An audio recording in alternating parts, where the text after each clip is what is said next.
Hi, நம்ம வீட்டு தோட்டத்தோடைய ஒரு குட்டி மினி விளாக் பார்த்துடலாம். இதுதான் பாரிஜாதம் பூச்செடி. இங்கே பாருங்கள், எவ்வளோ முட்டுக்கள், எவ்வளோ முக்கு. கிராம பகுதியில் இப்படி தான் சொல்லுவாங்க.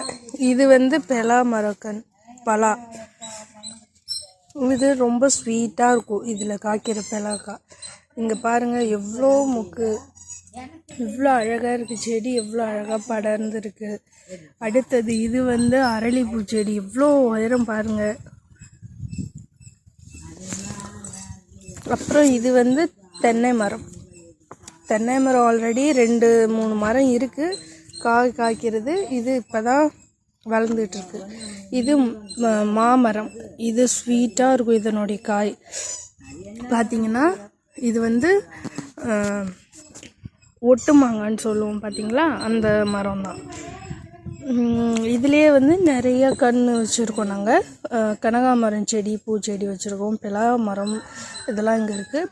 இது பார்த்திங்கன்னா, இது சிவனுக்கு உகந்த பூ. ரொம்ப அழகான பூ. நிறைய செடி, ஒரு நாளைக்கு எப்படியும் ஒரு கூட அளவுக்கு பூ பறிக்கலாம். அந்த அளவுக்கு இதில் பூ டெய்லி கொடுக்கும். இன்றைக்கி பாருங்கள், எவ்வளோ ஃப்ரெஷ்ஷாக இருக்குது பாருங்கள்.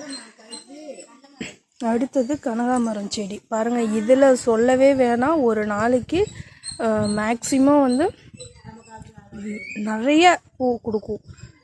கனகாமரம் வெரைட்டிஸ்லேயே இன்னொரு கலர் இருக்குது, மஞ்சள் கலர். இது பார்த்திங்கன்னா வாழை மரம்.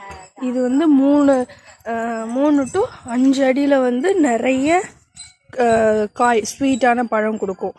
இது பாதுகாப்புக்கு, குரங்குகிட்டேருந்து பாதுகாப்புக்காக இதை நாங்கள் முள் இந்த மாதிரி போட்டு பாதுகாப்பு வச்சுருக்கோம். ஆனால் ஸ்வீட்டாக இருக்கும் பழம்.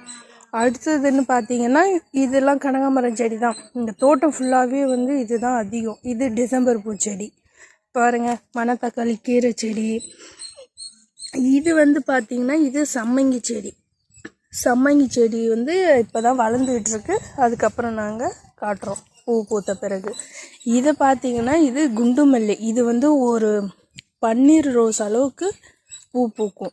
அவ்வளோ ஒரு வாசனை ஹெவியாக இருக்கும். பார்த்திங்கன்னா பாருங்கள், இவ்வளோ முக்கு. இது இன்னும் பெருசாக மொட்டு வெடிக்கும். நிறைய முக்கு வச்சுருக்கு.